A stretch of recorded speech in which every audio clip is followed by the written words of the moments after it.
Accord à l'Assemblée nationale où les députés ont commencé aujourd'hui à examiner le projet de loi créant un revenu minimum d'insertion pour les plus pauvres. Accord de principe des différents groupes pour voter le projet, mais divergence, surtout dans les rangs socialistes, sur ses modalités. Pascal Guimier. Une fois n'est pas coutume, tout le monde ici a l'air plutôt d'accord. Revenu minimum d'insertion, le PC votera pour, le RPR aussi, l'UDF idem. Quant aux centristes, ils ne voteront pas contre. Je suis président d'un conseil général qui expérimente le revenu minimum depuis 4 ans. Je ne puis être que favorable au revenu minimum d'insertion.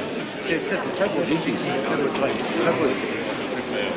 très positif, malgré les réserves que nous faisons sur l'abandon, je dirais, des actions d'insertion.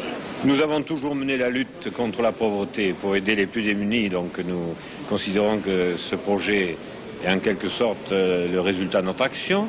Alors le gouvernement pourrait être le plus heureux du monde si les socialistes voulaient bien suivre comme un seul homme.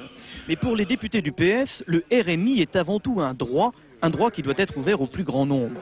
Amendements à l'appui, le groupe demande donc des conditions d'attribution moins rigoureuses. À la clé, un risque, celui de faire passer le revenu avant l'insertion, de faire de l'assistance sociale sans formation professionnelle.